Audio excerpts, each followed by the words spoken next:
All right, tell me about the last 2 days. You went to Swan Falls on Saturday. How did that go? That was pretty good. It was, I mean, you know how Swan Falls is. If it's sunny or over 40 degrees, it's like the greasiest thing to ever exist. Yeah. That basalt, the black basalt, is so warm. For some context, Swan Falls is a bouldering area that is on the Snake River in Idaho. At like, what would you say? What's the elevation like? Maybe like 2,000 feet. Like 2,000 feet, maybe. So if it's sunny, like it kind of has to be overcast to do anything hard out there. Yeah. And if it's sunny, it just cooks. But it sounded like you had a decent session. What were you trying? California Love. California Love. Yeah, I think I didn't realize that a foothold had broken because I was trying to do beta that I had seen before, and I was like, dude, this is not like that's not a foothold. Yeah. And but I got some alternate beta. I can't do Tyler's beta is like he's just tall enough to where he can use the really good foothold, but I can't do that. I think most people do that, but yeah, it sounds like that was a struggle. I got the even ape index, so I can't quite reach everything. Yes. Okay. And then today, what did you do? You went highlining, right? Yeah, that was good. That at? Black Cliffs. Okay, and the Black Cliffs are like just outside of Boise. Another basalt climbing area. Another basalt climbing area. But there is some highlining, just a little bit, I think. Yeah. How high is that highline? Dude, it's so short. It's only like it's like a midline. It's like a midline. It's like 30 feet tall. Like Mike, when he was taking whippers, was able to grab sagebrush bushes on his way down. Yeah. And Mike rigged the line, right? Yeah. Cool. All right. Well, we'll just hop into it. I have the format laid out here. This is kind of what I'm going to plan on doing for every interview. But I guess to start, welcome to Essentials Climbing. This is the first episode we're recording with Max Pilling. Max, let's start with some stats. How tall are you? 5'9". 5'9". What's your span? Do you know? Also 5'9". Also 5'9". Sick. What's your max grade in bouldering and lead climbing? 13A and V9. 13A? I didn't know you climbed 13A. Hell. Yeah. Sick. Okay, and in Hell Cave. Yep. It's just to the left of Hell Cave. And Hell Cave is in Logan, right? No, it's outside of American Fork. Oh, that's right. Okay. Similar, just really steep, like and really fingery limestone climbing. Sick. Okay. Yeah. I've yet to climb on limestone, which is kind of disappointing. I've been climbing for Never climbed on crazy. limestone. I've touched limestone in Logan Canyon, but that's it. I feel like it's not my favorite kind of climbing, but like the Fins is awesome. Yeah, and I have yet to go to the Fins, even though I live pretty dang close to them. And then what was your max boulder grade? V9. V9. Well, Sick. I guess so. I've done two. One was Speedball, also in American Fork Canyon. Okay. And then another was Powerman, but I guess that's kind of V8 now. It was V9 when I did it. Now it's V8. That boulder has gotten everything from V7 to V10. Yeah. I think at one point maybe it was V11 too. Yeah. But yeah, that's a hard one. I took V8 for it, but I could see V9. And I know a few people have popped their pulleys. Bridger got a permanent lumbar injury on that I didn't realize it was on that one. Yeah. So I honestly don't really remember because I was in high school at the time, so it was so long ago. But yeah. Sick. What was the one in American Fork? Called Speedball. It's like one of the only boulders on there. It's kind of like a, I don't know, maybe like 30-degree overhung and pretty small crimps. It's like you kind of do one big move. It's got a couple big moves on it between small holds, but it's pretty short. It's a good one. Sick. Yeah. We got to get you on some harder boulders this year. Get you send another V9 or maybe a V10. Okay. Give me some background about you. How did grow up shape you? Have religion and politics impacted how willing you are to struggle in climbing or in your career and life? Mm-hmm. What does that look like? Well, I think so. Like, kind of how has my life and background shaped my climbing, kind of? You can do that works as well. I was more looking just like general background about you. You know, like growing up, what sports did you do? Okay. Growing up. All right. Growing up, I did a more like traditional sports until I started climbing. I think I was like 14 when I started climbing. Okay. So until then, I played a lot of basketball, and then played lacrosse, played I think that's kind of about it for like main sports that I actually played a lot of. Okay. I like to, every kid does like soccer and stuff like that. Yeah. But mostly lacrosse and basketball. And then when I wasn't 6'5", I stopped playing basketball. Okay. But the main thing I did growing up was skiing. That was always my biggest thing that I did. I've been skiing since I was like, literally could like walk. My parents were putting me on skis. Sick. And so that was always like my main focus in the winter. And yeah, so grew up in Idaho. Grew up in Idaho, lots of skiing, a little bit of lacrosse and basketball until Yep. you kind of grew out of it. Kind of actually didn't grow out of it. Didn't grow fast enough Didn't for grow it. fast enough. Yeah, sick. Part of this question was also how have religion and politics impacted your willingness to struggle? I also have agency, like how much of an agent you feel like you are over your own life, like how much you can control those things. I think as well, at least like for the struggling on climbing part of it, a lot of like what I grew up with was like my parents were always encouraging me to do like uncomfortable things and be comfortable with doing things that are new or different or just things that kind of suck and you don't want to do. Totally. And so I think that has kind of shaped who I am as a climber because I like the kind of like type 2 fun a lot. So, For like sure. alpine trad in the mountains, or I'm willing to go hike 10 miles to go, backpack 10 miles in to go to some bouldering, or really just embrace the projecting part of like, this just sucks, Yeah, and like pushing past that. And that's just kind of based on the way I was raised was, just being comfortable with being uncomfortable. Yeah. I guess let's get into some alpine adventures. I know this year I went with you to Braxton, to Boulder. Tell me a little bit about that trip, how that went, where that is. Yeah, that was a really fun thing. So Braxton is a kind of like not undiscovered, but a very like little known bouldering outside of maybe like 20 people. It's a pretty underground zone. Yeah, underground is the word I was looking for. A very underground zone above Redfish Lake in the Sawtooth. So you take a ferry for like 6 or 7 miles, and then hike another 8 or 9 miles back into a zone that not a lot of even backpackers go to. You have to go like off trail and stuff to get there. And then when you get there, it's just like a glacial, or not glacial, it's like an area where there's a lot of snow melt, and it stays really snowy until like end of July, August area. It's not quite a glacier because the snow does melt eventually, but it's a huge talus field that is filled with, these beautiful, massive, and pretty intimidating boulders. And a lot of them you can climb in the roofs underneath, in between the taluses, and depending on when you go and where the snow level is, it kind of like some things are unlocked when the snow's a little higher because now the landings are good. And then as the snow melts, you can start to go like deeper into the talus. Totally. Yeah, this bouldering area, it's called Braxton. Mike McClure originally discovered it, and I think he went in like May. So you couldn't see like what the boulders looked like, but you could just kind of see the top of these big eggs sticking out of the snow. And I believe he went back end of July that same year with Mike Bacchino, who for a short time was the head of setting at USA Climbing. And so he would set at the TC in Salt Lake, and he would set a bunch of comps. And they went up there and they started putting up boulders well before Bacchino was working in Salt Lake. He was living in Boise at the time, I believe. And they spent 2 to 3 years developing boulders up there, and probably more than that, honestly. Probably put up around 500 individual lines. Might be overstating that. But that's primarily in the upper talus. And there's a whole another 3 more talus fields, close to the same size. So there's thousands of boulders at this zone, 8 miles into the mountains. It's kind of a brutal hike in, and then you got to get out. And if there's a ferry, obviously, that Max mentioned. If you miss that, you're hiking another 5 or 6 miles.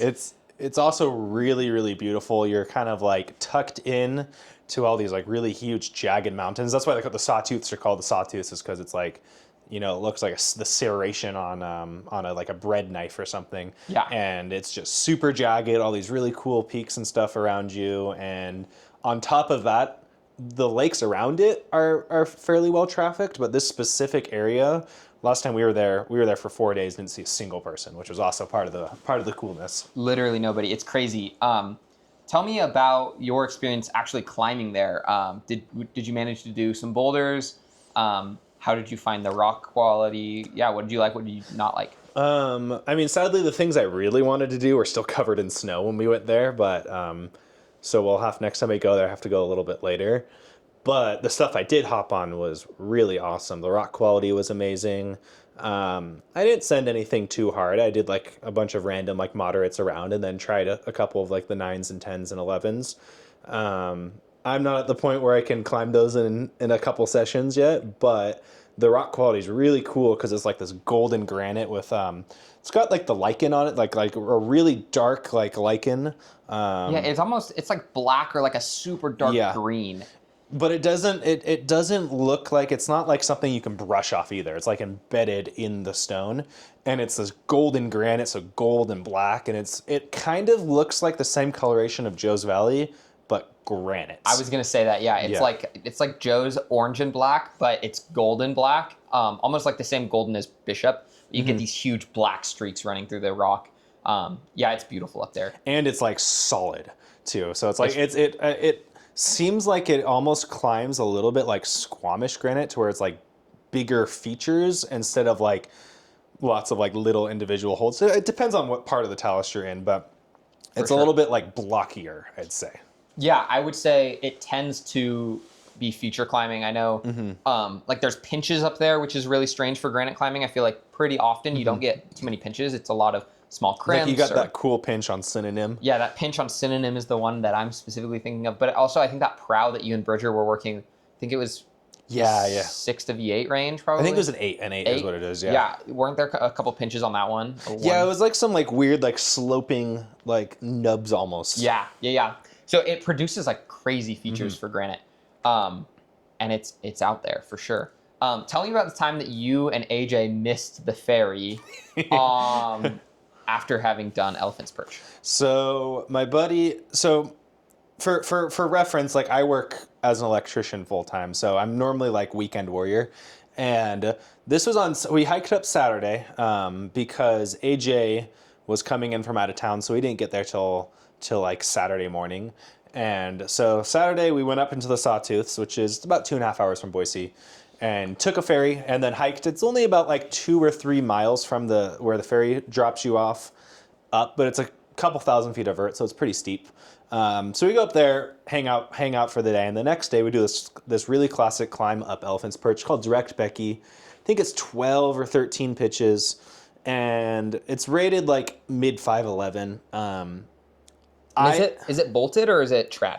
It's all trad. There's like 2 or 3 old rusty bolts that Fred Becky put in like 60 years ago or 70 years ago. Classic. So you don't want to whip on those. For sure. Is that route similar to Mountaineers in that like a bunch of random terrain is slung? Like you get trees that have slings on them? No, it's very much like small pretty splitter, small cracks. And so you actually like, you get a lot of smaller gear in there. It's like, it's pretty good, but it's not nearly, like it's a lot cleaner of a line than Mountaineers routes. Yeah. Okay. Continue. So we went and we're doing this, and for us this was the hardest like alpine climb that either of us had tried. So we got through. The first pitch it's like 11 B, C, D, probably like 11 B or C depending on who you ask. And we got through that, and that one really just has like one pretty hard move, and the rest of it isn't too bad. So if you're a boulderer, you know it's not the end of the world. And there's actually a stuck alien cam in there, so it kind of saves you. You don't have to place gear at the crux. You can just clip it. But so we got through the first like 4 or 5 pitches, and then a thunderstorm came and soaked the wall. So that put us out for like 2 hours. And dude, the number of times that AJ has gotten rained out while midway through a climb. This happened to me on my first multi-pitch, which was Graveyard Shift in Riggins. It's 13 pitches, so maybe not the wisest choice for my first multi-pitch. I had never built an anchor. I think I built my first anchor the night before.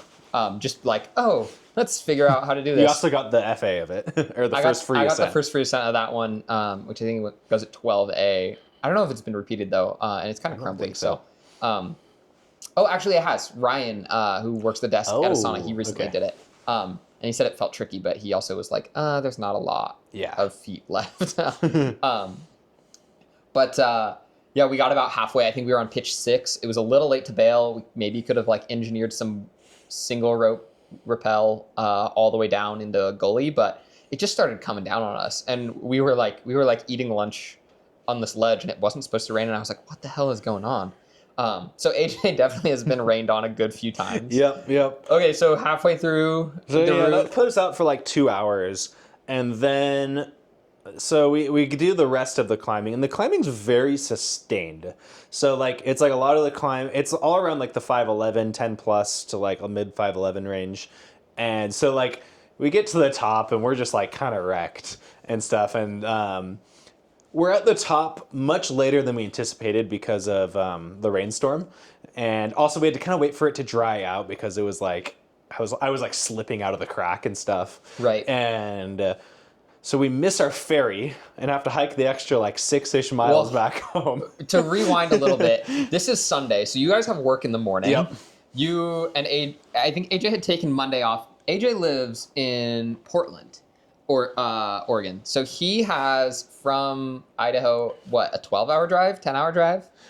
It's probably a 10 or 11-hour drive from Stanley. From Stanley, Yeah. it's like 10 or 11 hours. So you guys finish climbing, and you're on top, and this descent is not like, oh, I'm just going to go walk down to where we set up camp the night before and grab all our stuff. Did you bring your stuff with you? So we stashed our stuff because the base of the route was probably 30 minutes from where we camped. Right. So we stashed all our stuff like in a tree, kind of like next to like the rappels. Okay. And yeah, so getting down wasn't too much of a problem, but it was like fully dark by the time we got down. Oh wow. And, okay, yeah. you were running slow. Oh yeah, it was like 8 p.m., 8:30 p.m. when we're getting our stuff. Oh, God. And so we hike the now like 11 miles, 10 or 11, I don't know exactly how much, 10 or 11 miles back, and it also starts raining again. Big old thunderstorm comes through again. And we get back to my car at like, I don't know, 1 a.m. 12:30, 1 a.m. and then drive the 3 hours home. I drop him off at 4 a.m. Go to Winco, get some food because that's the only thing that's open, and I haven't eaten in like 12 hours. Okay. And then go and sleep for like an hour and a half before going to work. Awesome.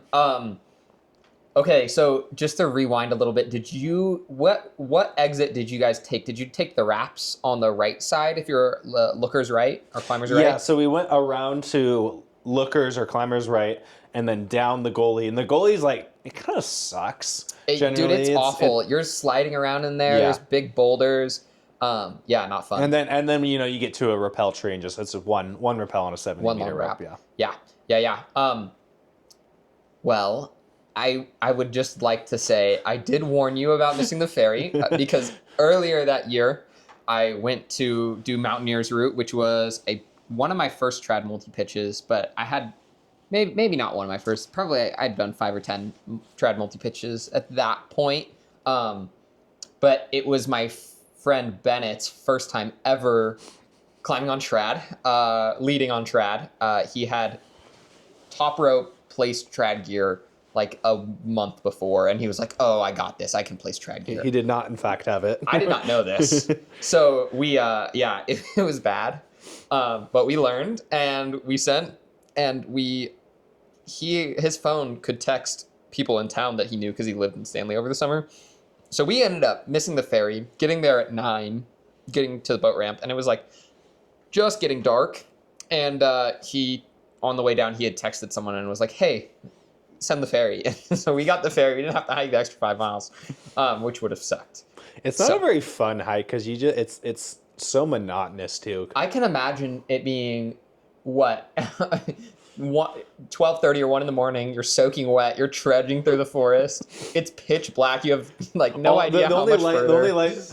I think our headlamps were running super low on batteries too, so the most of the light we had was from the lightning, which is pretty cool because it's like the burned forest, so you can actually, it would illuminate like Mount Thompson and like that side of the Sawtooth. You can see all of that getting illuminated from the lightning, which is pretty cool. But we also just wanted to be home. Dude, that's sketchy though a little bit. Okay, so moving on, let's talk about mentioned being a weekend warrior and doing long road trips and heinous activities over the weekends. Tell me about you, AJ, and Tyler going and doing the Alpine climb in Washington. So this was we went and did a climb called Backbone Ridge.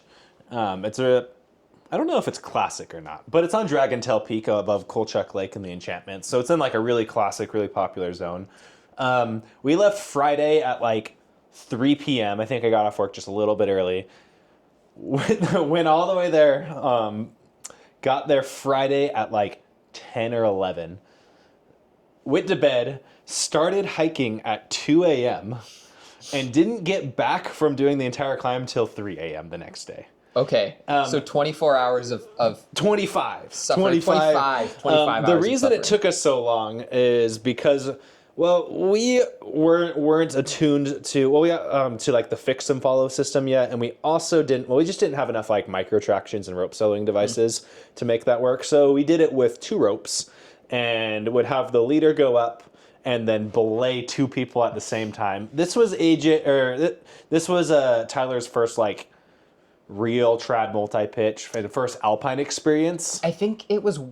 He had done Slick Rock before. Done Slick Rock. Slick Rock is a walk in the park compared to a lot of the Alpine stuff.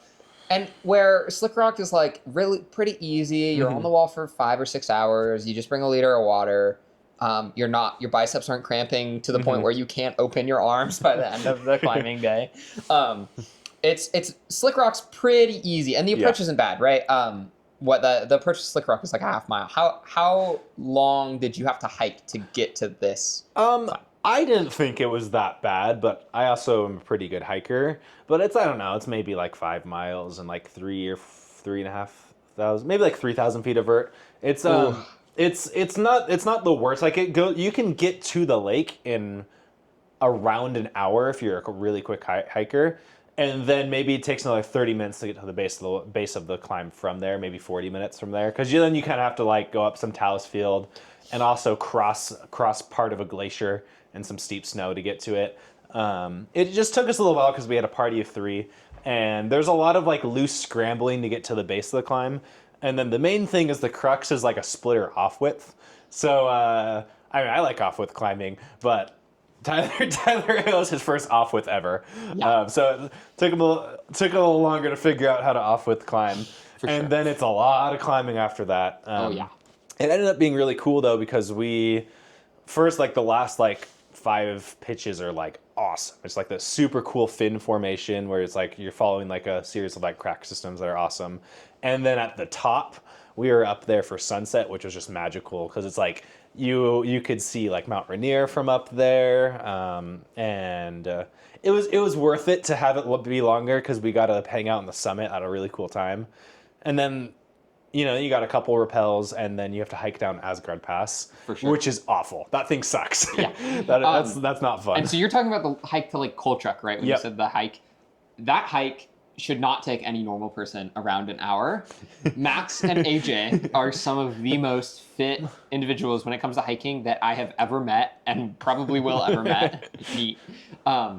Yeah, you guys are crazy fit. Dude, when we went up there again later in the summer, some dude we were like thought we were hauling. We had like stuff for camping up there and backpacking as well. But some dudes passed us in flip flops to go up and do another climb, and I thought I was a good hiker, and then those guys passed us. Oh yeah. The summer before, AJ, myself, and one of our other friends, Bridger, went up there to Lake Kolchak, and AJ was like, "I'm gonna try to do this all in sandals," and I think he ended up being successful, but it was like kind of brutal, and I'm convinced that I would have had so many blisters on my feet. Yeah. But yeah, so crazy. Tell me about Tyler's power naps on the way down.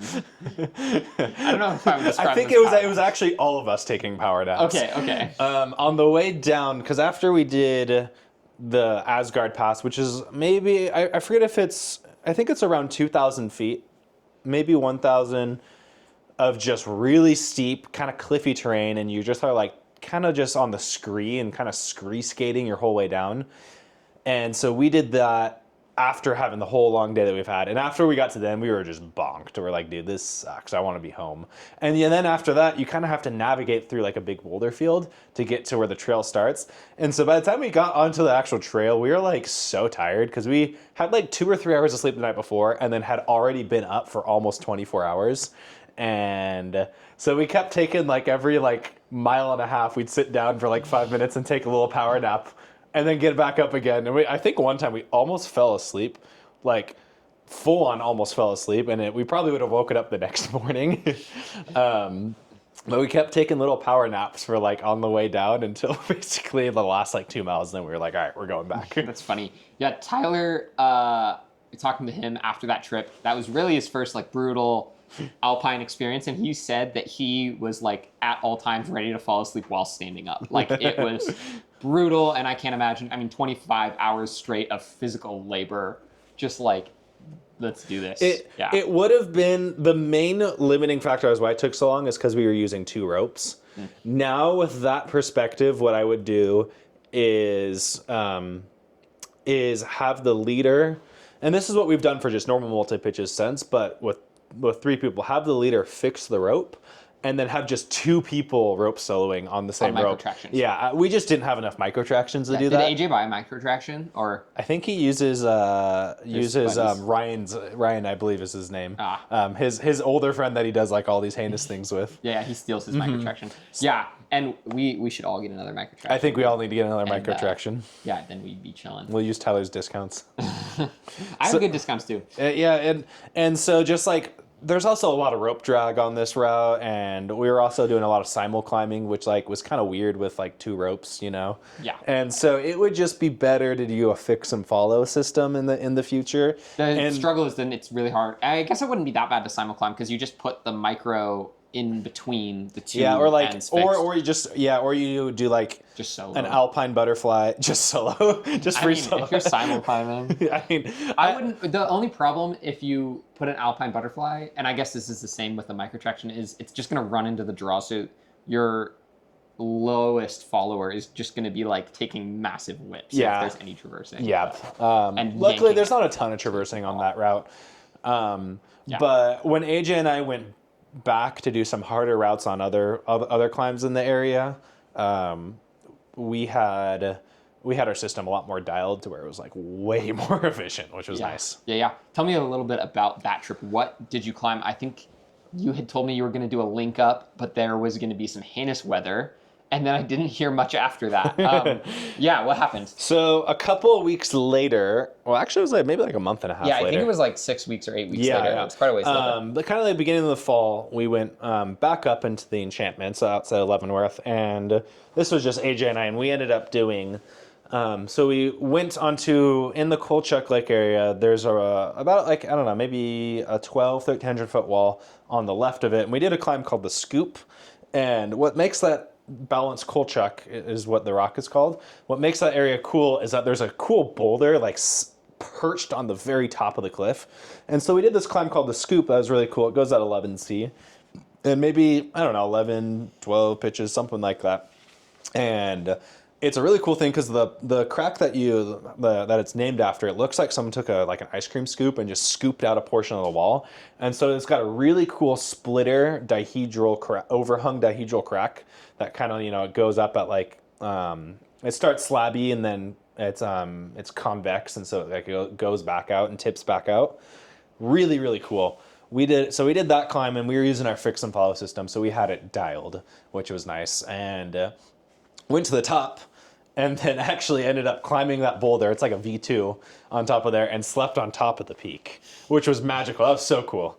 And so we slept on top of that peak, and then it's really cool because you get a whole bird's eye view of the entire enchantments and like that from Mount Stewart basically to Prusik Peak, and then you can also see Mount Rainier like poking through, which is really cool. Sick. And after we spent a night on there, we did a bunch of like ridge traversing to get to another area, and then we climbed Prusik Peak via a really classic like 510. And I think the version we did maybe was like 510 B or C. And then that night it snowed on us, and so we had to hike like 13 miles out in the snow. And how did you Where did you sleep that night? Was it on top of Presic Peak? No, it was so windy that we were like, nah, there's no way. Okay. Yeah, where did you end up? We ended up like kind of on the shoulder a bit, like found like literally like a little protected area. I had a bivy bag. But it was like kind of on the ridge then. Yeah, it was a little bit on the ridge. And so I had a little bivy bag that I went in, and then it rained and snowed on us all night. Fun. Yeah, I have some interesting stories with AJ getting rain and snowed on. My first ever backpacking trip, actually. I had never been backpacking before. You guys did like Redfish to Grand Jean, We right? did Redfish to Grand Jean, which was like maybe not the best. Like it was a 2-nighter. In the snow. In the snow, yeah. We did this the first week of June. So Redfish didn't have any snow, but as you got into the mountains and some of these passes, like there was massive amounts of snow. AJ ended up glissading on a tarp down from one of the highest passes in the Sawtooth. I think it was Barren Peak and Barren Lakes. He got up to the peak, and then he glissaded all the way down on a tarp. And I brought snowshoes, which was a horrible mistake. And I was wearing a borrowed backpacking bag that was from like 2004 or something. Like it was just heinous and not made for me, and it sucked. And I was carrying, I think, 55 pounds or something for 2 nights. I think that's crazy. That was your first time ever backpacking. The funny part too is AJ had convinced me that we didn't need tents because it wasn't supposed to rain, and so we didn't. Neither of us had a tent. AJ had a tarp, but we both had hammocks. And the first night, I sat in a hammock, and it was just rocking so much that I thought I was going to throw up. And I was like, okay, I can't ever sleep in a hammock again. I'm sleeping on the ground. And then the next night, it rained literally for 10 hours straight, and we got up, and AJ was viscerally shaking, and he was like, let's go to the car. And then he speed hiked, and again, AJ is one of the most fit people that I know. He was pissed at me that I wasn't hiking fast enough. Dude, he was hiking at I think he was hiking at like a 12-minute mile. That's crazy. Power walking through the forest. We had like 10 miles to Grand Jean. That's 5 miles an hour. That's like jogging. Yeah, dude. No, straight up. Well, like I was surprised his feet weren't leaving the ground with how fast he was walking. He didn't want to stop because as soon as he would stop, like all the warmth he had generated to get his clothes kind of warm, would just get cold. The funny part is he thought that putting a tarp under him would keep the water away, and it just made it to his pad. And also he thought that putting his pad the night before next to the campfire was a good idea because he would have a couch next to the campfire while he made his food. So he popped his pad at the campfire, and then he went to bed in this bathtub tarp with no inflatable pad. Yeah, he just got filled in with water, and I was really cold. We were sleeping under a tree so that we could minimize the amount of water that would get on us. Because I think at that point we kind of knew it was going to rain. It looked really stormy, and we were like, well, we'll be fine. And then AJ was not happy, and he was like, I got 10 minutes of sleep last night. Yeah, I used to. So growing up, I grew up backpacking a whole bunch with my family, and we always did hammocks. But it was partly because I have a big family. Yeah. And it's just kind of hard to have tents big enough that you want to backpack. So we used to do that, but ever since I got my dog, I've always been like team tent, Tents are nice, dude, and they're not that bad. Like I think my hammock was heavier than my current tent. Yeah, I was gonna say I think my tent is pretty light now. I think my backpacking tent packs down to, and it was like I got it on deal for $200. And it packs down to the same size as a hammock. Yeah. I think... except for I'll be dry all night if it's storming, Yeah, well, and hammocks can be nice if you bring, like, a hammock tarp and you know what you're doing. I think also the struggle was I never had the tapered sleeping pads. I always had the really square ones. And so I would, like, go to turn in the middle of the night, and I would just get kicked off my pad, or my pad would shoot out of my hammock and be on the ground. And I'd be like, I don't want to get up right now, but I'm freezing cold. It was never fun. If we ever hammock camp again, we need to get under quilts so that we're like really warm. Okay. So shifting gears, how many times have you climbed the Grand Teton? I think 3 times. I've climbed it 3 times, and I attempted it 4. One time that 4th time I was like between the lower saddle and the upper saddle, and it was just like icing on us, and so we bailed. You bailed. Yep. So I think it's safe to say that you're pretty experienced when it comes to climbing the Grand Teton. You've done Specifically the Owen Spalding. Specifically Owen Spalding. I would say this next year I would like to do some like the Exum and other things, but I've done the Owen Spalding. I think Exum Ridge would be really sick. I'd be psyched to go get on it. this summer at some point and do some bouldering in the Yeah. Tetons as well if it comes to fruition. The most recent time that you climbed the Grand Teton, how many hours did it take you and Maddie? I think it was 24 hours. And so the first time I did it was like 8 hours. So quite substantially less. That time I soloed it. And I was with a buddy who was super fit. So we did it quickly. Okay. Second time I also soloed it. I was by myself. It was maybe like 10 hours, something like that. The third time I was with my girlfriend, and the reason it took so long was actually so on the way up, it was pretty quick. I didn't solo it because I belayed her on like a couple things that just she wasn't like super comfortable with scrambling, which honestly, like the sketchiest part of the whole climb is the scrambling to get to the upper saddle. So the way it works is you hike like maybe like 7 miles through like 3 of them being on like dirt trails, and then you get up into Garnet Canyon, and then you kind of just go through a bunch of talus for another like 3 or 4 miles until you get to the lower saddle. Okay. And then it's about 2,000 or 3,000 feet of just sketchy like rock scrambling, and there's kind of a specific way you have to go as well, and that part is always like the most sketchy for some reason. So we roped up for a couple random things on there so that way she could be on top rope on there, which took us a little longer. And it was funny because then when we got to like the crux of the route that's supposed to be like the super scary part, she just walked it, And I placed some pieces so that way she could have something at least. But she walked through that, and then after that, there's a little bit more like kind of sketchy scrambling. Sketchy if you're not on a rope, or if it's wet at all. And so we did a couple more pitches on that, and so we were fine. And then there's the way down. Yes. For reference, I had worked until maybe like 5 the day before, driven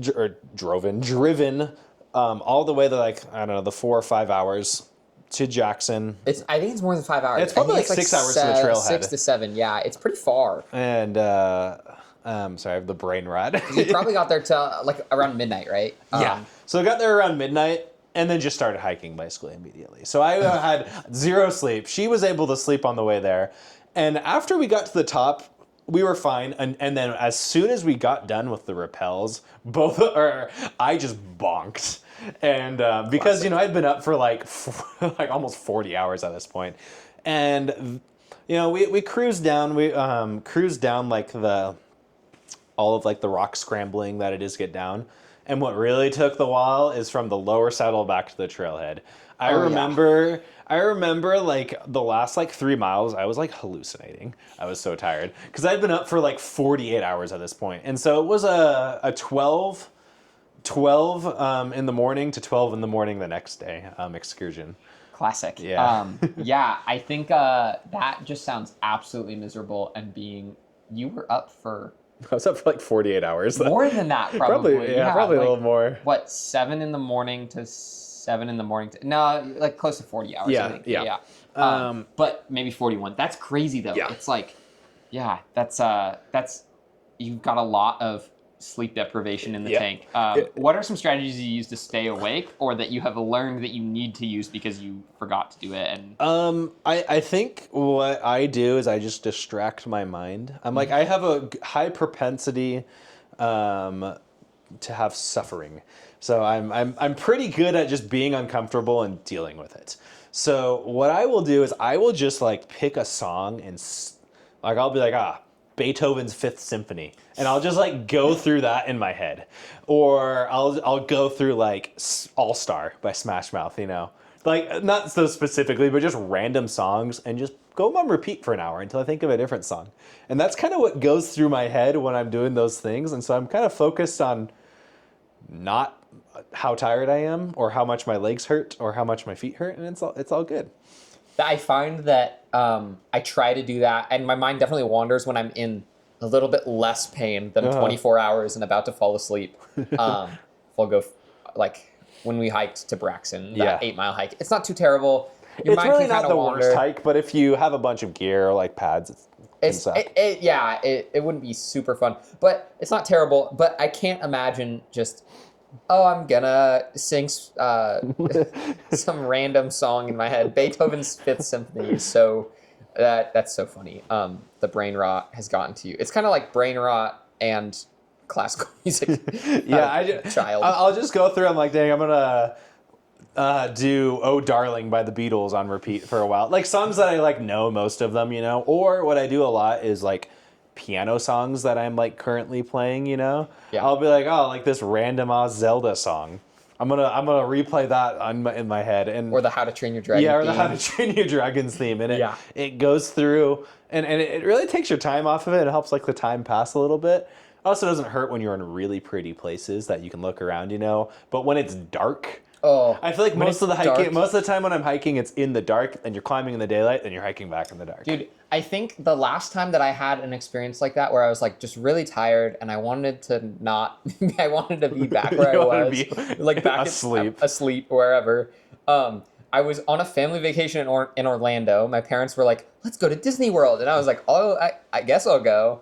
And I got there and I was like, "Dang, I really don't like Disney World. It's just like a bunch of tourists." Disney World's pretty fun, but It's only if fun. you have a fast pass. It's fun. Yeah. And I think it was one of the days where we weren't going to the park, and my parents were like, "We're going to go do this. We're going to go to a comedy show or something." And I was like, "Oh, just drop me off at the climbing gym. I'll go climbing instead." So I went bouldering for like 5 hours that day, and my parents were at this comedy show, and it was like probably 10 at night or something. It was dark. And I was like, I don't want to pay for an Uber. It's only 5 miles back to the hotel. So I just hiked on the side of a highway in Orlando, Florida, for like 5 or 6 miles. And my brain, instead of going to like Beethoven or like some random song I know, I just start freestyling for like, I think I was walking on the side of this highway for like over an hour. Maybe an hour and a half, just freestyling the whole time. And I must have looked like a... Yeah, you don't really want to hitchhike because it's Orlando. Who knows? I mean, I also just didn't think about it. I was just like, it's not that far. I'll just walk. And then turns out it was kind of far. But yes, I definitely get the singing. I end up freestyling, I guess. I think part of it is I don't own headphones, so I do that at work a lot. Like I don't have like something to constantly like stimulate my mind, so I have to stimulate my own mind, you know, when I'm like doing like any like monotonous task or something. Yeah. Moral of the story, I probably need to get some headphones and just listen to like a random YouTube documentary about like the lore behind Madagascar, you know? Some fire YouTube video. Yeah. Tell me about you and you falling asleep to YouTube. How does that work? Why? Oh gosh, I was gonna say I'll put on random YouTube. Let's see what did I. Sometimes I'll not sometimes I'll fall asleep a lot to YouTube videos. It's every night. When I have camped with you, you will just turn on a YouTube video and try to fall asleep to it. It's crazy. It goes from the most random things. Right now I'm in like a Formula One kick, so I'll listen to Formula One stuff or. But it goes to like random stuff, you know. Sometimes it's like Super Smash Bros. Or random like video game, like a Zelda retrospective. Sometimes it's guitar or piano stuff. I like basketball too, so it'll be like random documentaries about the most random things. Ooh, let's see. What would I fall asleep to last night? The Bizarre History of Me Sword Fighter. It's 40 minutes long. I probably was awake for 10 minutes of it and then fell asleep. This hurts my brain so much because if I start a YouTube video, I'm the type of person that will start a YouTube video, and if I get more than a minute in, I have to watch to the literal last second. Like, I think today I was watching some like random documentary, and I was like, I gotta finish this. It's gonna drive me crazy if I don't finish this. So to just like oh, I'll just fall asleep to this, whatever. It drives me crazy. I remember one time I was listening to a retrospective of the Halo franchise, and it was like 8 hours long. I'm not going to finish that in one sitting. That's crazy. It took me like months to finish this because I would like listen for 10 minutes and then fall asleep. Recently, though, I've been reading a lot more. I'm reading the Lord of the Rings trilogy, and that's what I'm doing to get tired when I fall asleep, which is probably like healthier than bombarding my ears with like random thing. I would agree. One thing that you've done before, which is extra like bizarre to me because I don't speak another language. You'll put on YouTube videos to fall asleep to that are in Tagalog. Yeah. What is Tagalog, and why do you know Tagalog? Okay, Tagalog is the Filipino national language. Okay. I know it because I'm LDS and I went on a mission to the Philippines, and so I lived in the Philippines for about a year until COVID sent us all home, and so because I lived with Filipinos in the Philippines, I learned Tagalog, and so that's just a random skill I have I know how to speak that language, and so sometimes I don't. Obviously, there's not a lot of Filipinos here in Idaho. Right. So in order to kind of keep up on like my understanding of Filipino and like my vocab, I'll just listen to random videos sometimes, and so go on the Filipino and Tagalog part of YouTube. Dude, it blows my mind. It's so crazy. Max will sometimes, like, we went to Squamish this summer. When we were in Squamish, he just, like, we were at Tim Hortons, I think. Oh, yeah. And Max just, like, starts talking to this random Filipino woman working at this Tim Hortons in Canada. And he's just like, yo, what's up? Like, it's just like, what? Yeah, I was going to say the Filipinos have, like, a pretty distinguishable accent, and a lot of them speak English really well. So you're not gonna hear it you're not gonna like hear them, but just the way they enunciate their words is a little bit like it's pretty telling. So I can normally tell like, oh, this is a Filipino person, so I'll talk to them in Tagalog, and then they're always happy. They're like, what the hell? Why does this white dude speak Tagalog? Yeah, I think she was pretty psyched. She gave me an extra donut. Yeah, she gave us a free donut. I got a donut out of Max speaking Tagalog in Squamish. That's why I spent a year learning it so I could get a free donut. Yeah, and I'm pretty poor, so the donut meant a lot. I was like, I'm not buying anything in Tim Hortons, and Max was like, oh, we got an extra donut. I was like, oh, I got a donut. Yeah, was it like a Boston cream one? I think. I don't remember. It's been a while. What is the furthest you've driven one way for a weekend of climbing? Ooh. I think I know the well, answer. Squamish, but that was a long weekend. That's true. We had, 3 or 4 days, I think? I think we had 3 days. We had 3 days, and that was like 11 or 12 hours. I would say the longest for a 2-day weekend, like I'm leaving Friday, getting back Monday at 1 a.m. was probably like 9 hours, Okay. Oh, no, it was 10 hours. It was like Bellevue, Northern Washington. When Tyler and I went to do the glacial travel course that was free, yeah, it was like probably 10 hours, 10, 11 hours of driving. We left Friday, got there 1 a.m. maybe, and then came home and got home at like 1 a.m. I was going to say a lot of especially in the summer, it ends up my girlfriend and I will leave 4:30, Normally I get off a little bit early on Friday, so we'll leave somewhere between like 3 and 4. Mm-hmm. 4 or 3 to 5, I guess, and then get home really late on a Friday night.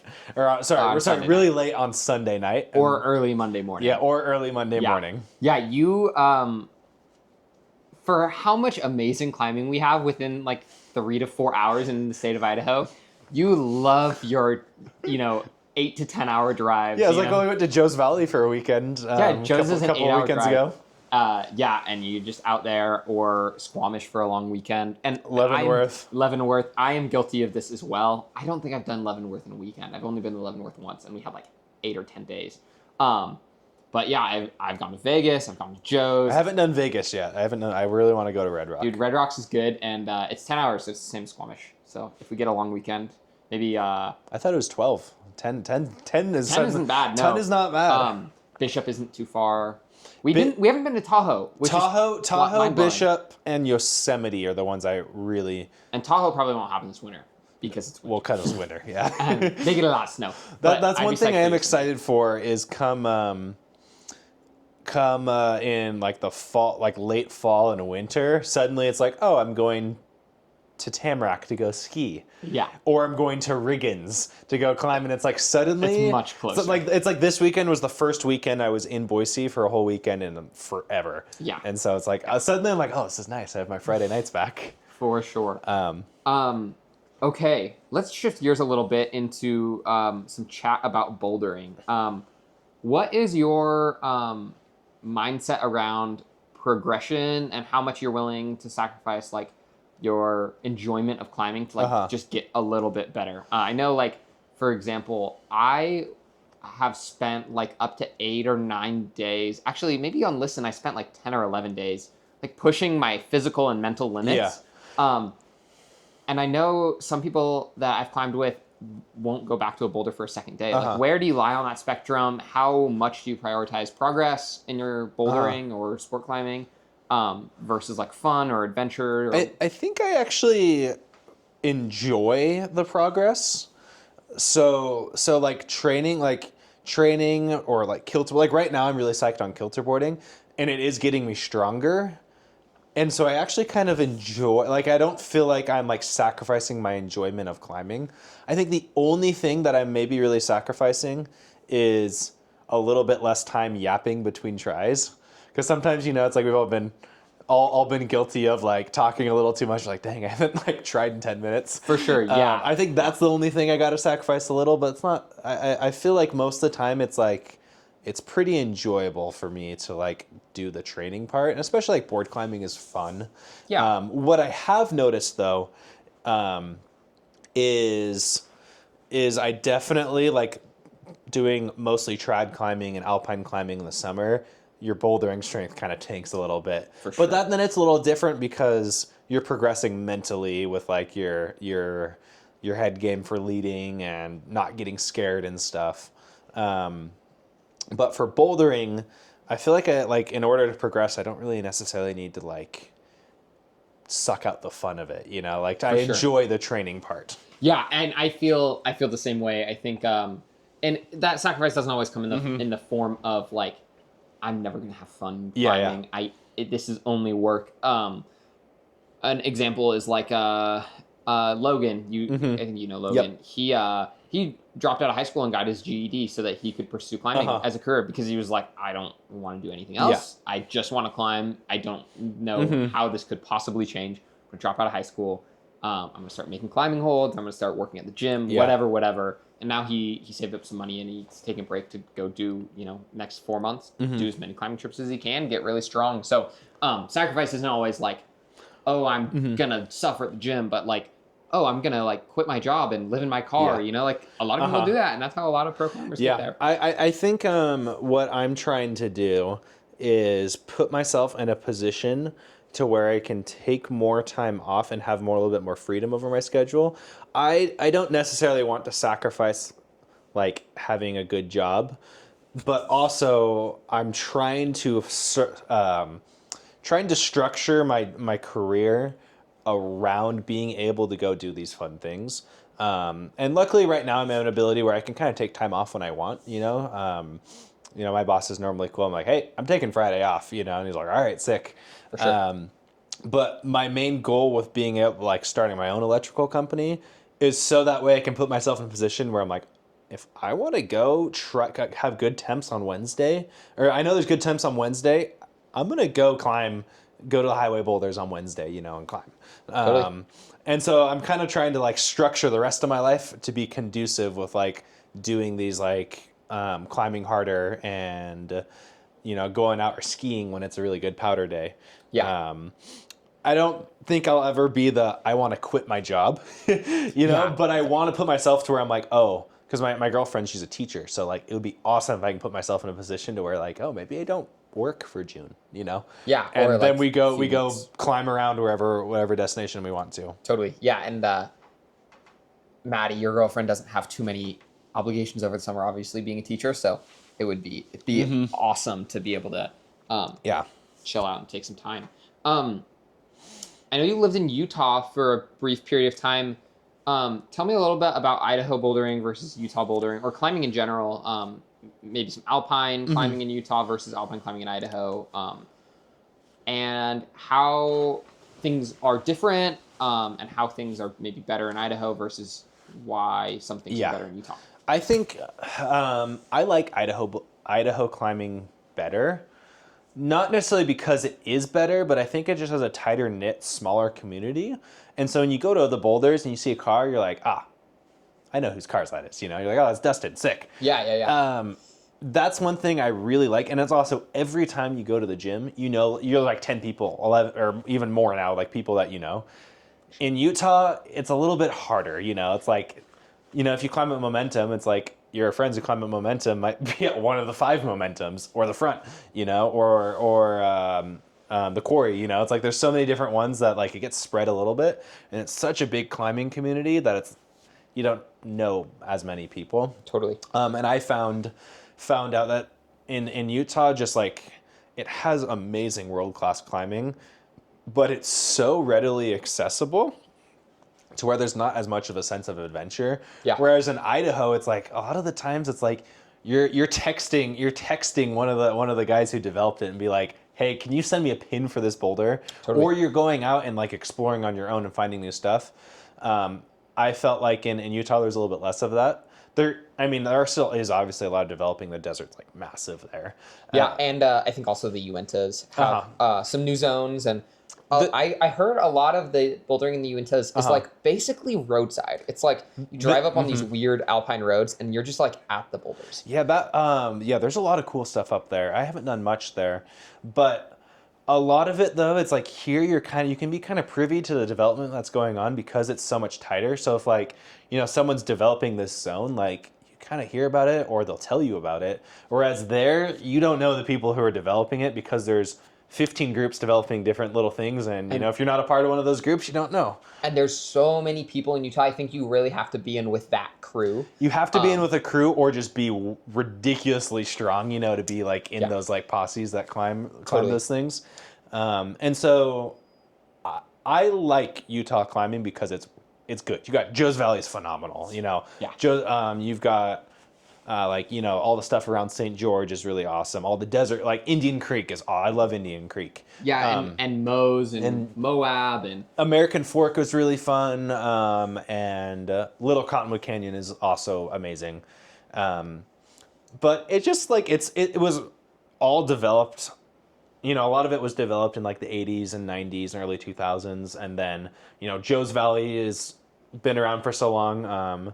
That's like a lot of the things have been developed. So it's like it's a little bit less of like, oh, I'm gonna go explore in the hills and go and find like all these things just randomly. And Idaho just has a little bit more room for the development side of things, the adventure side of things. And for me, one of my favorite things about climbing is it's a conduit for like really fun adventures. For sure. And part of the adventure is going and bushwhacking to find this boulder, you know? Oh, yeah. Or like going and doing the exploring on your own hand, or just getting a pin from someone you know. And I feel like Idaho's climbing community has a lot more of that, which I like. And I think you have experienced a lot more of that because of who you hang out with. Yep. You're in with the posse of Idaho climbers, whereas you didn't necessarily get into that crew in Utah.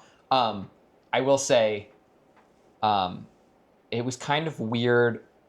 We've only really hung out together. We've known each other for a long time. Yeah. Max and I were on the Boise climbing team originally together. Maybe, I don't even know. That was like 6 years ago, 7 years ago. Yeah, a long time ago.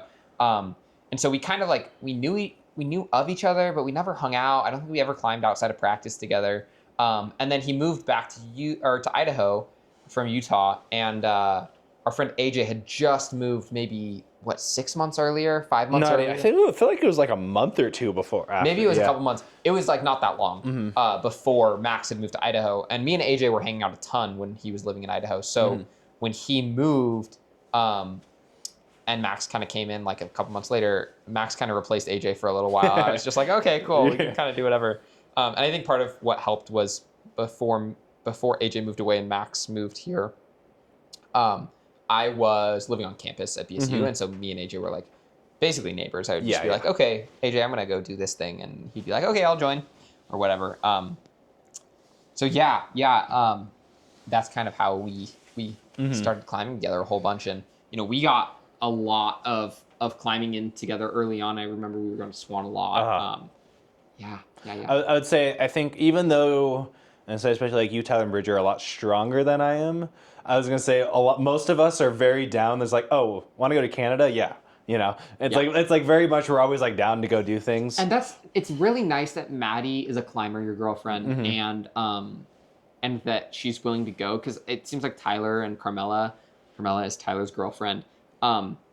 It's more of a push to get Carmela to go anywhere, and Tyler is kind of like, well, I gotta hang out with Carmela or this or that, and Yeah, Maddie likes. Well, Maddie's hobbies are the same as all of ours, Which and is that is one thing I really love about some of the bigger climbing areas is when we go like to Joe's Valley or Squamish. It's like, oh, there's a V12 for you to work on, a V8 or 9 for me to work on, and then something easier for Maddie to work on. Totally. That's one thing that we don't have as much of as in Idaho. And Joe's, I think Swan is nice because Swan has good density.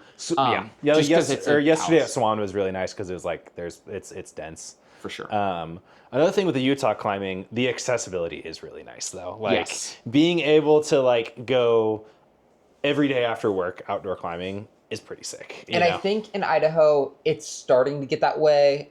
Just as things get more developed, like I think probably Wednesday night I might go out to the highway boulders, which is like a 45-minute drive from my house. I guess from school it'll be a little over an hour, especially with traffic. And you got to bring lights, and it's like it's kind of logistically complex. But if you want to get after it, you definitely can. Yeah. And it hasn't always really felt like that in Idaho, but I think just things are becoming more accessible. There's more guidebooks out. The highway boulders officially have a guide on Kaya now, which is a little zone, maybe 200 boulders on the side of the highway. But yeah, there's more to do, and more that's relatively close. Yeah. Now more than ever. And well, especially the only thing that does kind of suck is in the fall, like the days are shorter. But especially in the spring though, it's like once the days start to get a little longer, it's like it's still cold enough that you can get like daylight and stuff right after work. Or if you get off early at all, it's like, all right, we're going straight up. For sure. But when you live in Salt Lake and Little Cottonwood's 15 minutes away, that is kind of hard to beat. Dude, 15 minutes away to go to Little Cottonwood, I'd be so psyched. Yeah. I would say that was pretty sick. Although Little Cottonwood's a little harder to get good temps on. It's a struggle to get good temps, especially in the summer. It's just outside like of the lower season's stuff. so short. The lower stuff, like Secret Garden and those areas, you can climb in the winter if it's like dry for like a week. Have you been to the 50 Shades of Spray boulder? Oh, dude, I see people working that on Instagram all the time in the middle of the winter, and I'm like, I wonder how far up that is because it like always looks like there's a lot of snow. But also at the Secret Garden, like where the Mantra and Copperhead and like that whole zone is. It seems like people are climbing there and there's snow there too. And I've climbed there in like January and February. It's like there might be a little bit of snow on the ground. It's like if it's like dry for a week, like it'll be dry down there. Yeah. If it's snowing though up the canyon, it's probably snowing down low. For sure, just a little bit less volume, and it'll melt off. Yeah, it'll melt off. Okay, tell me a little bit about ski mountaineering with AJ. I know you and AJ. So for a little bit of context, AJ and I have been on a fair few adventures. We've done some on-site soloing of some like really random unclimbed peaks or like peaks that have been climbed but not like doing new routes, just free solo, whatever. There's this big rock face we want to go do. One example of this was this face, I believe it was called Castle Peak just outside of Horseshoe Bend, Idaho. We hiked out to it. It's like a 2-mile hike with one of my friends from high school. He does not climb, my friend from high school, but AJ and I do. And we were like, okay, friend, his name's Zach. Zach, we're going to go free solo this face. We don't know what the rock quality's like. We don't know if there's a route to get to the top. We have no idea. But we're going to go free solo this and meet you at the top. So me and AJ went and free soloed, and it was maybe the closest to dying both of us had ever been at the time.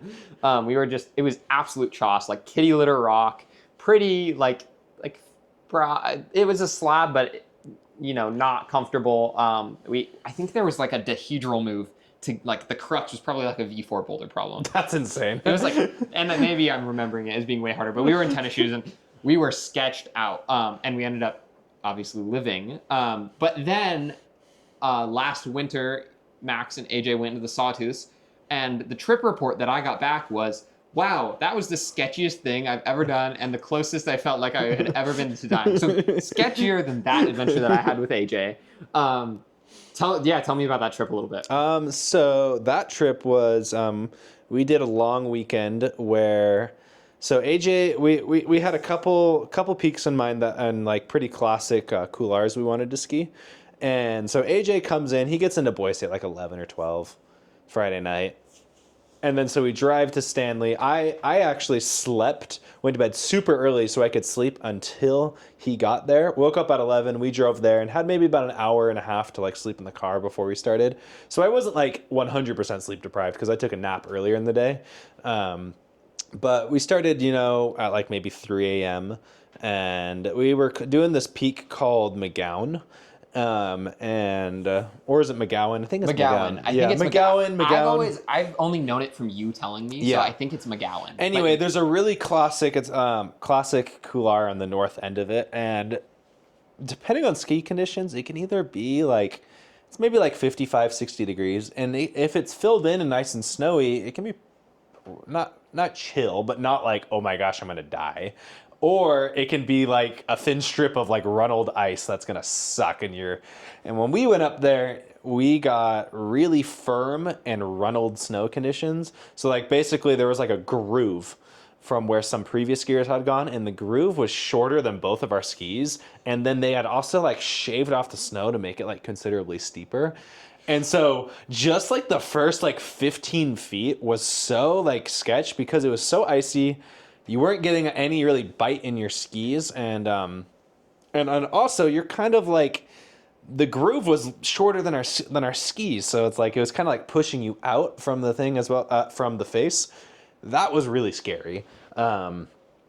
Just getting back past those like first like 15 little feet, and after that it wasn't too bad. It was like really great skiing and steep, but the couloir opens up a little bit and it was really fun. That was about a 20-mile day and of skiing, because we had to hike to the base of the wall and also like cross a lake via like a bunch of fallen logs. On the way back, we both fell in. I was gonna say, yeah, didn't you guys get a little bit wet? We got very wet. So I think you're downplaying this a little bit. This is like full on mountaineering.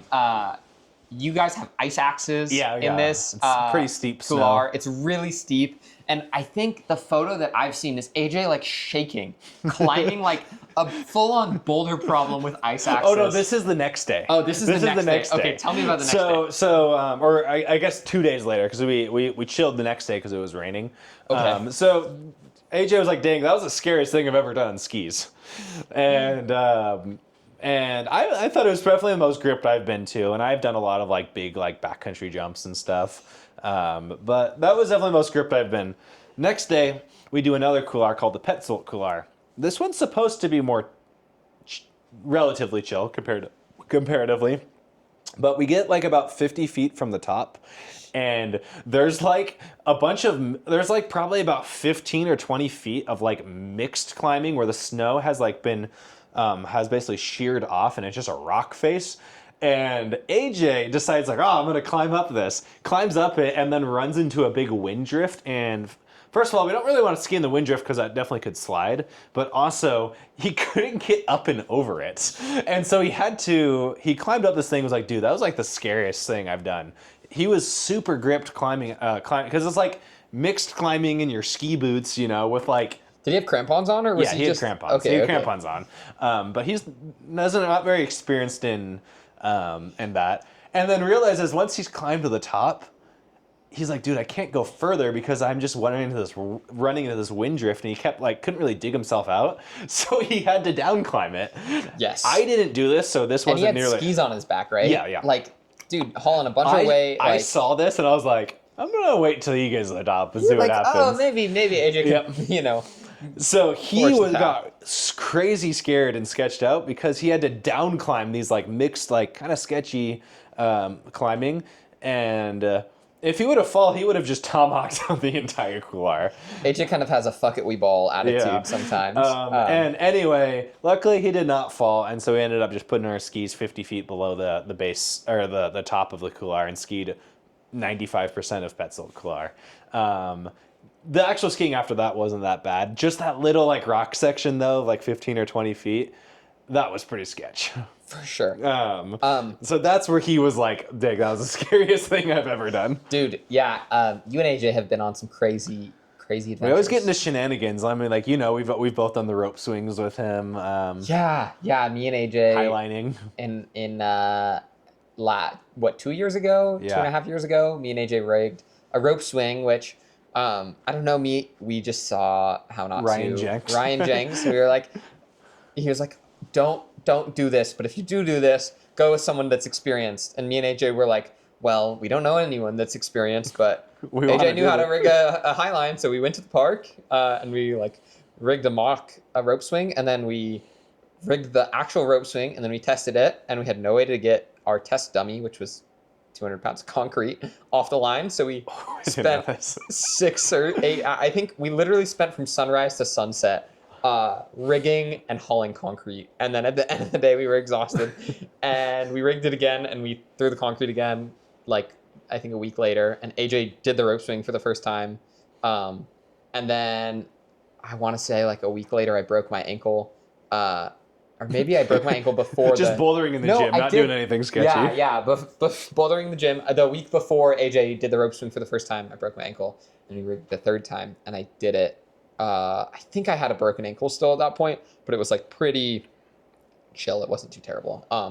So yeah, we rigged that rope swing I think 4 or 5 times between the park, and I think it was 3 times that we rigged it.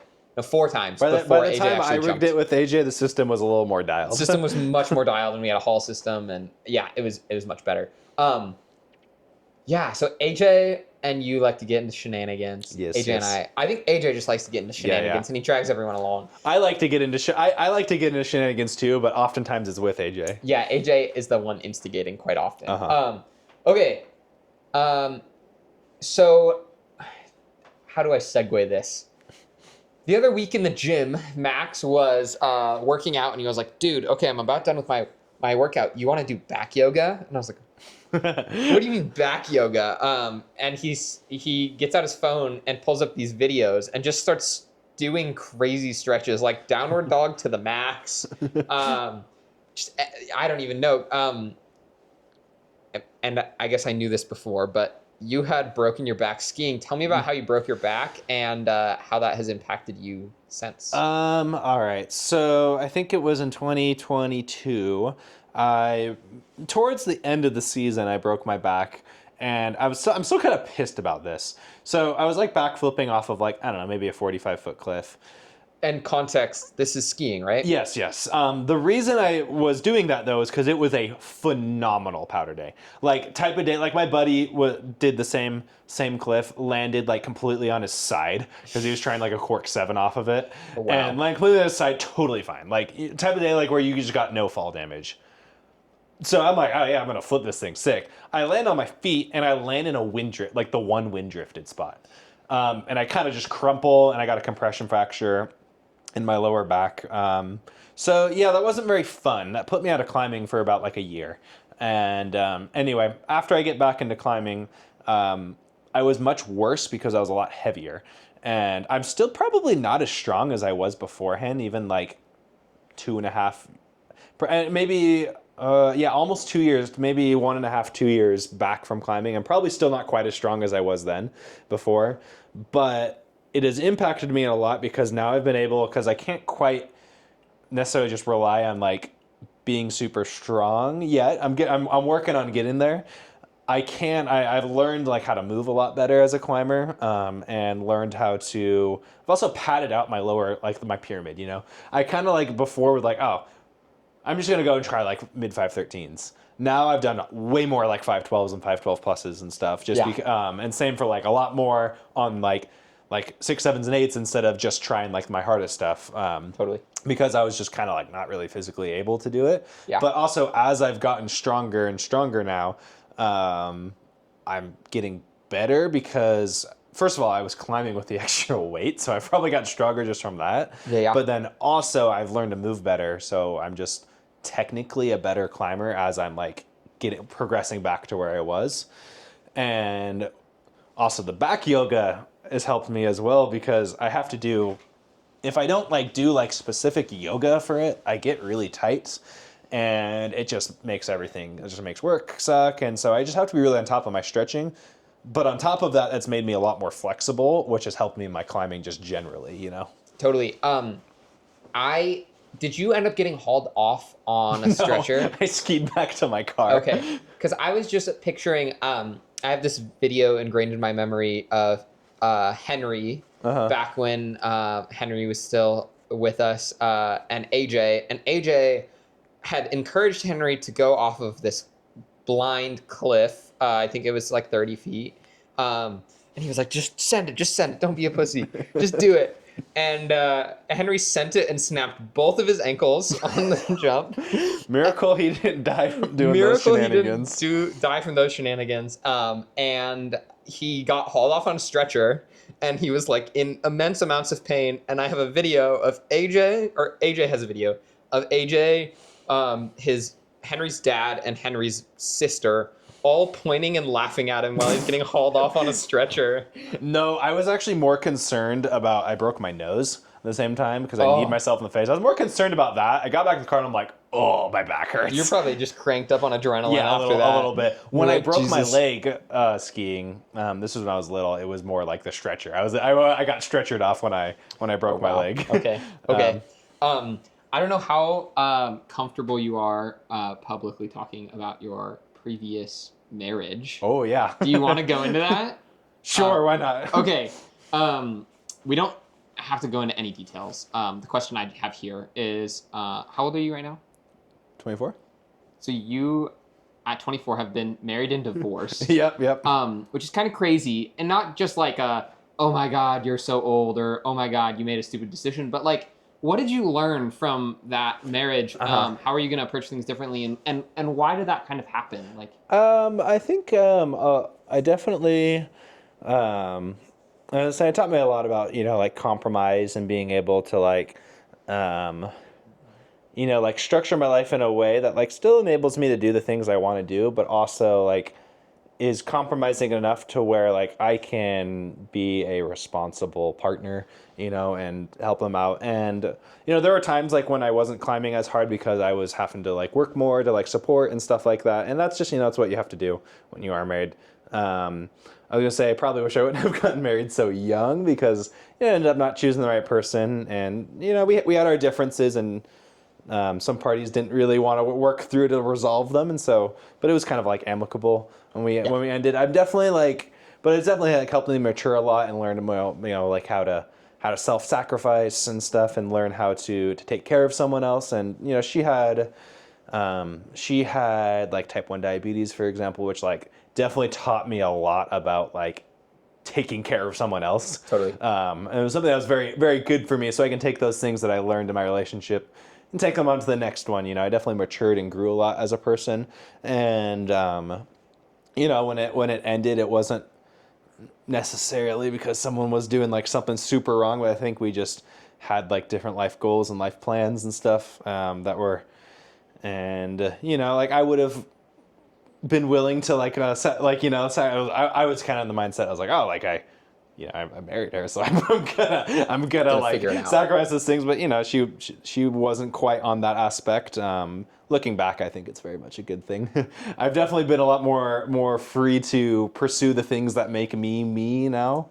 But luckily, in my relationship now, I think we have a little bit more aligned life goals, which has definitely made it a little bit smoother. And I think I've had to sacrifice I've had to sacrifice less of what makes me to be in a healthy relationship now. Yeah, I think the biggest thing that I've taken away just seeing you in your new relationship and talking to you about previous one is when you align yourself with your partner life goals or the way that you enjoy spending your time, whether that's climbing or hiking or doing mountaineering or whatever, being active and outside. When you can align those things, it just the burden of like, I need to do this or these expectations or whatever, it's so much lower because you're on the same page already. You want to do the same things. You know how you want to spend your time, and you can spend that time together. So instead of sacrificing 8, 10, 12 hours a week or more to spend time with your partner and not do the things you want to do, you're spending time with your partner and doing the things you want to do. I was going to say, the sacrifices I'm making now are like, wow, I'm just not going to do any things I want to do so I can be a responsible partner. It's like, oh, instead of doing this 5'11" multi-pitch that's going to be done like a little harder style and a little quicker, I maybe going at a slightly slower pace on a 5'9". Totally. But like, we still did like alpine trad climbing together. And so it's not really much of a sacrifice at all. Yeah. And I guess the question there would be, how did you find like, what's the secret to finding a girlfriend that just wants to do everything that you I want don't to do? know. I don't Psyched. know. I was gonna say, luckily Maddie's very, very go with the flow, and we already have similar hobbies. So I've always been careful. I don't want to have my hobbies overpower hers. Like I don't want to be like being like, hey, let's go do this, this, and this, and then her hobbies just become mine. But a lot of her hobbies were already similar with mine. She was already like really into climbing, and liked being outdoors, liked doing hiking and doing adventures. So that's kind of helped a lot. And then on top of that, that's I think has been mostly I just got lucky. Yeah. You know, to where she's willing to like go along in these adventures. And then also on top of that, she's also happy like today when we went highlining, she doesn't really have a desire to highline, you know, which is very understandable. Yeah. And so, you know, instead she just brought her knitting stuff and read a book and knit while we were there. And so she's very happy just being outside. So sometimes when we aren't necessarily doing what she exactly wants to do, she still wants to come along, which is nice. And then we also make sure that's like we'll dedicate a couple days a week doing other things that aren't climbing related together as well. Totally. Yeah, that's one thing that I've noticed. Maddie is like super open to whatever. It doesn't necessarily have to be about her, which is really nice. An example was last weekend when we went up to Riggins. Yeah. I got up there and I was like, hey, Maddie, was there anything that you were psyched on? And she was like, oh, just whatever, you know? Yeah. And I was trying this V12 on the river, and she just like kind of went down and brought some knitting stuff and a book and just hung out for 2.5 hours, 3 hours, you Yep.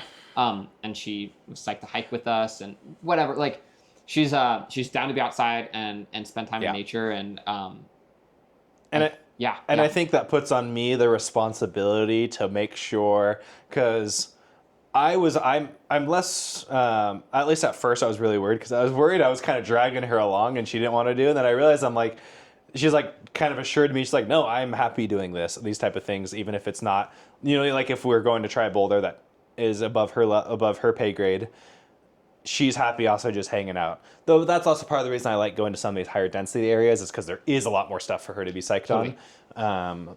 Like yesterday, she hopped on it was like a 18-foot climb, you know, like so like pretty like tall, and she doesn't like topping out, but she was able to get pushed through that and top it out, which is pretty sick. So that's why I like the higher density stuff. But in general, I try to make sure that like we're not just like make sure she isn't just being like, oh yeah, you can do whatever because she wants to go with the flow. I want to make sure that she's psyched about what she's doing. I want to make sure that I'm not just dragging her along when we go on things. And so we've struck a good balance where sometimes like she'll just come along and hang out, but she has her other things that she likes to do while we do that, and then other times, we're going to do what she wants to do and stuff, which is nice. Totally. Okay, I have some rapid fire questions just to wrap up the interview. Do you have a favorite climber? Sean. Okay, two. I have two. Okay. Adam Ondra is probably my favorite, like just normal climber. Normal. Well, I don't know if I'd say he's normal. Long neck Adam Ondra. Adam Ondra is probably my favorite, just because he's the goat and he's so good in every discipline. That's also like the fact that he's done like really hard trad climbing, really hard bouldering, and sport climbing. I like him. Also, long neck Ondra is pretty sick. Dude, he's pretty sick. There's so many rap videos of him just screaming. Yeah, that's pretty awesome. And then my other favorite climber is Sean Villanueva O'Driscoll, because homie does the most like gnarly alpine climbs and just has a good time while doing it, Yeah. So that's why I like to bring the tin whistle with me now, is because in honor of Sean, because he's doing like dirty off-widths in Greenland. And if I could be any type of climber, if I could only choose one discipline, and I could only be one type of climber, I'd probably err towards that, Towards being like hard alpine, dirty trad. Dirty trad, but also having like a fun time while doing it. Totally. Yeah. Okay. Favorite climbing film or movie? Ooh, Dosage is pretty good. Dosage. Which one? I think the first one where they're doing that one's pretty awesome. Boys in the Bug. I don't think I've seen Boys in the Bug. That's a real rock film. That's pretty sick. Okay. Sick. Boys in the Bug. Dawn Wall as well. Dawn Wall is really classic. Dawn Wall's really good. I'm trying to think of I've watched like most of the real rocks, and I really like all. Free Solo. Free Solo is a good film. Free Solo is a good movie. Free Solo is such a good movie. Too popular. You can't have Free Solo be your favorite climbing movie. What else? I'm trying to think of some obscure. The Power of a Jam is a random Sean Villanueva O'Driscoll YouTube video that I really Sick. like. Sick. And then the Wide Boys. The Wide Boys Real Rock. Those are- Okay. Yeah. Sick. Have you seen? Oh, I'm trying to remember. I think it's called The Long Wall on YouTube. Is that the one where they do the Traverse of the Gunks? It's the full Gunks Traverse. Okay, yeah. no, I haven't. Dude, it's really good. That's probably top 3 climbing. That's films what for you're me. saying. Where like they're like we're out of provisions and it's like they just beer. That's all they've got. Yeah, we're out of rations, and it's just like they brought a whole bag full of beer. I think. Yeah. I may be misremembering. I think my favorite climbing videos are like the ones where they're just having good times while doing massive adventures. Oh, Dodo's Delight. Dodo's Delight 1 and 2. Those ones are. That's another Sean Villanueva one where they go to Baffin Island and they just do a whole bunch of cool big Sick. walls. I've seen a couple Baffin Island films on YouTube. I don't know. if Baffin they're on Island, there, but- Patagonia, and Cirque of the Unclimbables are like top on my big 3 like destinations to go do Sick. trad climbs on. Sick. Okay. Favorite type of climbing hold? Nasty crimps. Nasty crimps. Okay. How nasty are we talking? 5 mil razor blades or like some 15 mil, nice in cuts? Maybe like 10 mil. As I 10 mil, said. okay. Like enough to where you can't cut feet on them. Okay. But like you can still like they're still positive, you know. Sick. Can you do a 1-arm pull-up? I have in the past. Right now I can You do have? it. Yeah. At one know point that. I could, but now I can do it like if I'm engaged. You can do it to the top. I can get it engaged to a top if I'm feeling strong that day, but I can't do it from straight arm. Dude, we need to start practicing. I need some more upper body power. I think that I've been doing a lot of weighted pull-ups recently, and so I think if I keep at it for like a year, then I'll be able to do them. Sick. What's your favorite boulder, sport climb, and adventure climb that you've done? Ooh, boulder. Ooh, that's a good question. Actually, okay. On a serious note, probably vertical ice. The V6 in Joe's Valley is probably my Sick. favorite boulder. Okay, cool. That one's awesome. It's like my perfect style that I really like. Vertical and crimpy and shouldery. And it's just pretty, and it's in Joe's Valley, so Yeah. that's my favorite boulder. Favorite sport climb, probably Gemini at City of Rocks. Okay. That's just like, I don't know, it's such a classic 512. Sick. Favorite trad climb, probably Crack-a-Doom.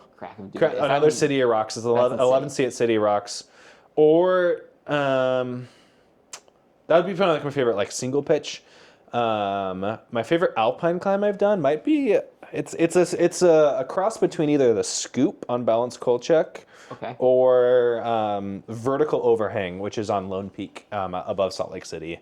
It's like a cross between told me about Vertical that. Smile and Triple Overhang, and it's like, I don't know, 10A, 10B. Sick. The cross between those two for my favorite alpine climb. Cool. And then last but not least, do you have a favorite climbing area you've been to, bouldering or sport climbing or Ooh. wherever? For bouldering, definitely Joe's Valley. Okay. Joe's Valley is so awesome. I feel like Squamish will probably, the more I go to Squamish over the next lifetime, Squamish will probably take the cake for that. But I've only spent like 2 days there, so I can't really quite say, I think Squamish it's got the density of Yeah. Joe's, maybe a little bit more density, more volume, and it's all granite. I think the struggle there is conditions. Yeah. And also, it's harder to have a bunch of days on in a row or just in general, like do a Yeah. bunch of volume because it's granite. It's Yeah. going to eat you up. So I think sandstone will almost always take a cake. And Joe's just feels so unique in some ways. Like I've been to Font, I've been to Vegas a number of times. I've been to Joe's. I've been to Moe's. Joe's seems to be pretty unique in the way that it forms different hold types and Yeah, it's just different things. cool. So it's so sick. And the coloration of the rock, it's a really special area. Yeah, probably. But overall, maybe City of Rocks in Idaho. City of Rock. The city is just like, I grew up I've been climbing there for so long. I know it so well. I've done so many like classic routes there. It's just fun. It's like that's like near to my heart, you know. It's nice at the city too, because if you're willing to hike a little bit, you won't see very many people, if anyone at all. It feels like it's just about to blow up, but no one from Salt Lake is willing to drive there, or like not very many people. Not you know? as many, yeah. I've had a couple sessions where there's a good number of people. You go to Elephant Rock or Bath Rock and there's a lot of people, but anywhere else, not really. Yeah, well, and I think bouldering specifically, I went to Demon Days one time and I think I saw like 7 or 8 people. Yeah. So it can get busy, but it's still underground. The granite's really good when it's good, and it's really, really bad when it's bad. Yeah, but most of the climbing is on stuff that's good. Yeah, and it's a sick area. Well, sick. Do you have any closing thoughts or? Ooh. Dude, I think more people should off-width climb. More off-width More climbing. off-width should be is something that should be more, should be more mainstream. I don't remember the last time I've off-width climbed, and I don't know if I ever will. I think the wide boys are doing God's work trying to spread crack climbing, but more people need to get into it because it's uncomfortable.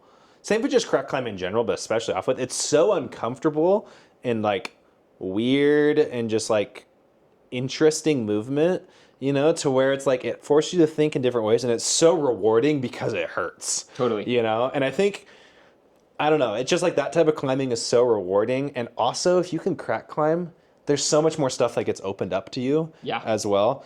But especially if you off-width climb, like there's so many big walls that you can do because it's like if you're a 5'13" crack climber, sure, you can do freerider. Yeah. But if you don't know how to off-width climb, you're not doing it, For sure. Yeah. Off-width climbing hurts so good, I guess. Exactly. My like funny favorite boulder is in I think it's by vertical ice, and it's right to the left of Baldwin Bash in Dairy Canyon. I think it's called like it's either Satan's Anus or Out of the Gaping Anus. I think it's Out of the Gaping Anus. So it's like a V7 off-width to the left of Baldwin Bash. That one as well could be one of my favorite boulders just because it's like... What does that thing get on Mountain Project? V13 or V14? No, it's V7. It's V7? Yeah. Someone gave it some heinous high grade on Mountain It's Project. definitely not V13. I don't think it's actually V7. I think me and Bridger were able to do it, and if you go hands-on and feet first, it's actually like V2. It's way easier if you go feet first. Yeah, you have to go feet first. No, we did it hands first. You did it hand-foot stacking, or Wait, are you talking about the hole, the big like Waco like arch thing? so Baldwin's Bash, right? No, I don't. Okay, never mind. Just to the left, it's like maybe a like double fist. Oh, it's wide a true off-width. Yeah, it's a true off-width. Okay, there's another one in Dairy Canyon. Oh, really? Maybe it's in Right Fork.